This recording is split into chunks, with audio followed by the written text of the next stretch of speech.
Locked away in the highest tower, the dragon's precious hatchling was being held by the king and queen.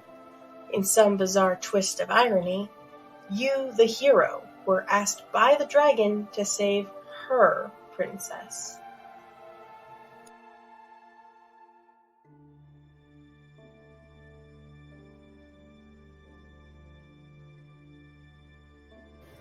Aiden found himself flanked by the Crimson Guards as they led him up toward the entrance of the sacred cave.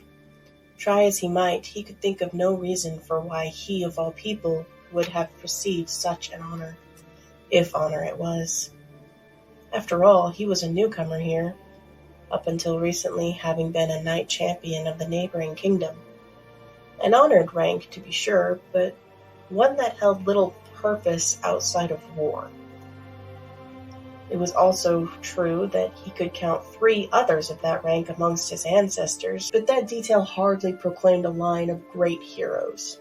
Wordlessly, the guards guided him to an inner chamber, one that felt like some great furnace was heating it.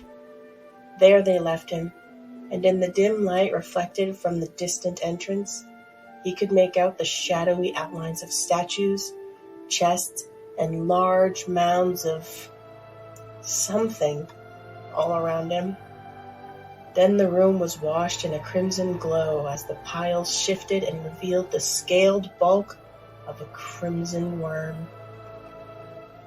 Aiden staggered back as the dragon raised its head and stared down at him with a pair of eyes that blazed like fire. A chill gripped his heart, for there was no mistaking that visage. The crown of 5 horns with one broken off, the pale scar that ran down the length of the serpine neck, and the growing look of amused recognition in the creature's eyes. "Volcania!" Aiden gasped, taking a half step back. "It cannot be! My great-grandfather slew you!" "Oh, he very nearly did," the dragon replied in a voice that flooded his thoughts rather than his ears, as she brought her head down to within a foot of him.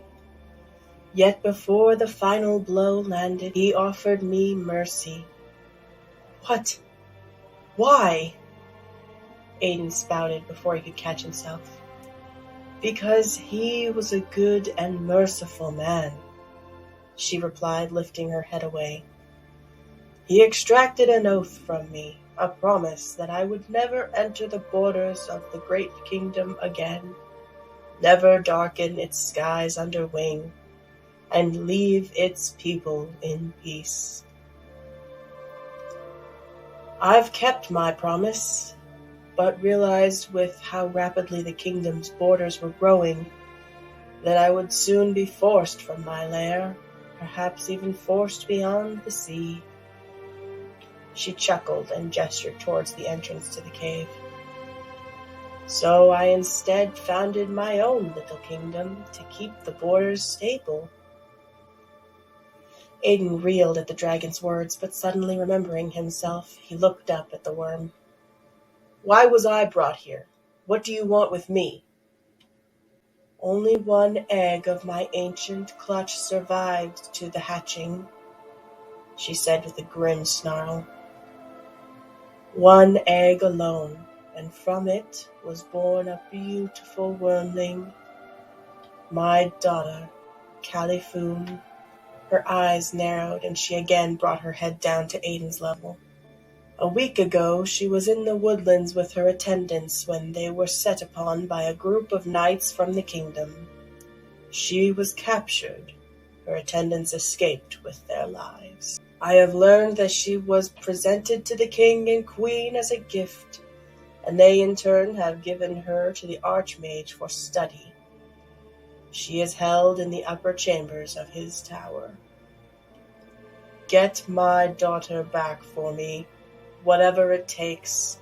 Rescue, ransom, my whole hoard if need be. Just bring her home." Aiden was stunned at the request, and it was all he could keep to do from falling. Why me? Surely there are others, diplomats or envoys, that could make the arrangements. The dragon shifted her wings and snorted. Because your great-grandfather was a good man. You smell like him. You look like him in his youth.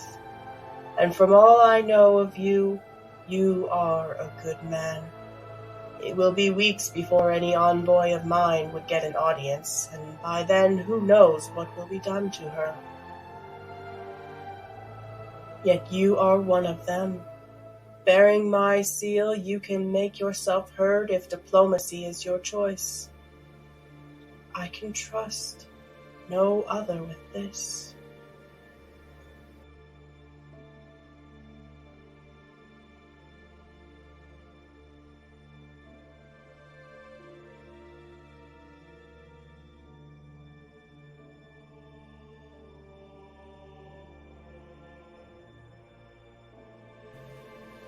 This is all your fault, Torvald chided himself in anger. Why did he have to agree to help the dragoness? The dragoness approached slowly, her form melting away into what could only be described as a draconic elven woman. Save my daughter, and I offer myself to you. I am many centuries old and know many pleasurable techniques to entrance and enthrall you. Oh yeah, that's how. The city of Silvernia was impressive, its castle even more so. Torvald made his way through the crowds of various races. Silvernia was one of the very few cities that allowed all races to live within its walls. Orcs that abandoned dishonorable clans. Hell, even goblins were wandering around peddling shiny stuffs to passers-by. A goblin waitress, too. The warlock swallowed any surprise he might have felt as a fae fluttered in front of him, her body the size of a human toddler. Greetings, good sirs. Cares for some fae frosting cake? Authentic recipes from Flicker Nora. I might be interested in cake later. I don't suppose you have any party favors for sale? The fae looked left and right conspiratorially. Yous ain't with the guard, rights? Yous gots to tell me if yous ours. Torvald laughed and opened his hip pouch just a tad. The dark magic tone was still visible enough for the fae to relax. What you needs, Toots? Torvald scratched his chin. What would he need? So many party favors to choose from. I'll need a portable hole and some fireworks. The fae rubbed her hands together. Portable holes were worth a lot, after all. This must be one serious pranks you're pulling, Toots. Torvald shook his head and whispered, I'm trying to bang a dragoness. The fae blinked once, twice, thrice before flailing her freely hanging legs wildly as she struggled to stay airborne. That must be one crazy-ass lady he's banging. Torvald smirked. You have no idea. The castle halls were flooded with heavily armored knights trying to keep sight on this crazed warlock sprinting through their king's castle, a task made much harder by the colorful explosions that seemed to stick to the warlock like a rash, blinding them as he threw a fae-made portable hole on walls and jumped through only to tear the hole away from the other side, all with the tiny draconian toddler slung under his arm like a bag of grain. She clapped in Torvald's arms as the man threw spell after spell in directions designed to confound and confuse those around him. One guard trying to chase him had another wrapped around him in a tight bear hug, or what could pass for one in armor. I've always loved you, Soren. Let's go make babies. Soren looked at the other male guard and questioned how he thought that would work in shock. The old be my baby daddy charm saves my ass again, Torval chuckled.